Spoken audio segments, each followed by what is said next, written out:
வீட்லயே fresh cream ready பண்ணி பன்னீர் butter masala பண்ணலாம். 3 பேருக்கான அளவு சொல்றேங்க. 2 பெரிய வெங்காயம் எடுத்தீங்கன்னா 3 தக்காளி எடுக்கணும். பெரிய வெங்காயம் பாத்தீங்கன்னா சின்னதா தான் இருக்கு, தக்காளி ரொம்ப குட்டி குட்டியா இருக்கு. அதனால நான் 3 தக்காளிக்கு பதிலா 1 சேர்த்து எடுத்திருக்கேங்க. 2 பெரிய வெங்காயத்துக்கு 5 பல் பூண்டு எடுத்திருக்கேங்க, மீடியம் சைஸ் பூண்டு பல், ஒரு துண்டு இஞ்சி, ஒரு 15ல இருந்து 20 முந்திரி எடுத்துக்கோங்க. நான் ஒரு சின்ன துண்டு பீட்ரூட் எடுத்திருக்கேன். இது எதுக்குன்னா கொஞ்சம் கலர் கிடைக்கிறதுக்காக.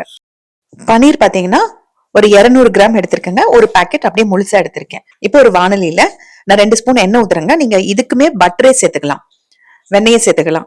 2 ஸ்பூன் எண்ணெயில பெரிய வெங்காயம் அப்படியே சும்மா ரொம்ப பொடி பொடியால வெட்டணும்ல, வதக்கி அரைக்க போறோம். அதனால சும்மா அப்படியே ஸ்லைஸ் பண்ணி சேர்த்துக்கிறேன். இப்ப வெங்காயம் கொஞ்சம் கலர் மாதிரி வதங்கி இருக்குங்களா, பூண்டு, இஞ்சி, அந்த பீட்ரூட் எல்லாமே சேர்க்கிறேன். முந்திரியும் சேர்த்துட்டு நம்ம தக்காளி எடுத்து வச்சிருக்க பாருங்க, அதுவும் நம்ம வெட்டி சேர்க்க போறோம். தக்காளி சீக்கிரம் வதங்கணுங்கிறதுனால நான் சிம்ல வச்சு மூடி வச்சுட்டேன். ஒரு 6-7 நிமிஷம் கழிச்சு எடுத்து நான் ஓபன் பண்ணி பார்த்தேன். தக்காளி நல்லா வதங்கி இருந்தது. நல்லா ஆறட்டும். நல்லா ஆறினதுக்கு அப்புறமா நம்ம மிக்ஸி ஜார்ல போடணும். தண்ணி ஊத்தாம முதல்ல கொஞ்சம் அரைச்சுக்கலாம். அரைச்சு எடுத்துட்டு இப்ப தண்ணி கொஞ்சம் தேவைப்படுது இல்லையா, அந்த கடாயில கொஞ்சமா தண்ணி ஊத்தி கலந்துக்கலாம். இப்ப திரும்ப கொஞ்சம் நல்லா நைஸா அரைச்சு எடுத்துக்கோங்க. எவ்வளவு நைஸா முடியுமோ அவ்வளவு நைஸா அரைச்சுக்கோங்க. இப்ப அதே கடாயை கொஞ்சம் கழுவிட்டு அடுப்புல வச்சு 2 டேபிள் ஸ்பூன் அளவுக்கு பட்டர் சேர்க்கிறேங்க. இது லைட்டா கரையட்டும், ரொம்ப உருக விட்டுற வேண்டாம். லைட்டா கொஞ்சம் கரைஞ்சதுக்கு அப்புறமா நம்ம அரைச்சு வச்சிருக்கிற விழுதம் உள்ள சேர்க்கிறோம்.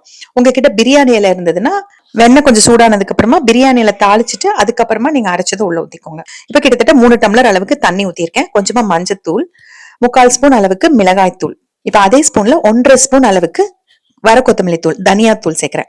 இது கூட 1 ஸ்பூன் அளவுக்கு கல்லுப்பு, 1/2 ஸ்பூன் அளவுக்கு கரம் மசாலா தூள் சேர்க்கிறேங்க. நான் வேற எந்த மசாலா பொருளும் வதக்குறதுக்கோ இல்ல அரைக்கிறதுக்கோ சேர்க்கலங்க. ஒரு கொதி வர வரைக்கும் ஹை ஃபிளேம்ல வைங்க. அதுக்கப்புறமா மீடியம் ஃபிளேம்ல வச்சு ஒரு 7-8 நிமிஷம் வச்சு கொதிக்க வச்சீங்க அப்படின்னா அந்த தூள் எல்லாம் சேர்த்திருக்கோம் பாருங்க, அதோட பச்சை வாசம் போயிடும். இப்ப 10 நிமிஷமே மீடியம் ஃபிளேம்ல கொதிச்சிருச்சு. கிரேவி கொஞ்சம் நல்லா கெட்டி ஆயிருச்சு. இந்த ஸ்டேஜ்ல நான் கட் பண்ணி எடுத்து வச்சிருக்கிற பன்னீரை உள்ள சேர்த்துக்கிறேன். கிரேவி ஏற்கனவே கொதிச்சுட்டு தான் இருக்கு. பன்னீர் சேர்த்ததுமே கலந்து விட்டுட்டு அடுப்பு கம்ப்ளீட்டா சிம் பண்ணிட்டு மூடி வச்சு ஒரு 5 நிமிஷம் வச்சீங்கன்னா கிரேவி ரெடி ஆயிரும். இப்ப ஃப்ரெஷ் கிரீம் நமக்கு வேணும் இல்லையா, பால் யூஸ் பண்ணிட்டு ஃப்ரிட்ஜ்ல வச்சிருந்தேன். அதுல நல்லா அடை கட்டி இருக்குங்க.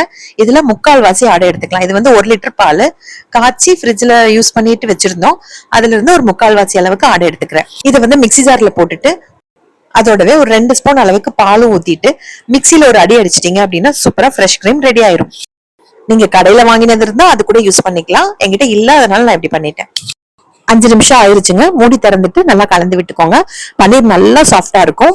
1/2 ஸ்பூன் அளவுக்கு சர்க்கரை சேர்த்துட்டு 1 ஸ்பூன் அளவுக்கு கசூரி மேத்தி இருந்ததுன்னா அப்படியே கையில கொஞ்சம் நசுக்கி மேல தூவிக்கோங்க. இல்லன்னா கொத்தமல்லி தலை சேர்த்துக்கோங்க, ஒன்னும் பிரச்சனை இல்லை. அவ்வளவுதான், நம்ம ரெடி பண்ணி வச்சிருந்த அந்த ஃப்ரெஷ் கிரீமையும் மேல சேர்த்துட்டு அப்படியே சர்வ் பண்ண வேண்டியதுதாங்க.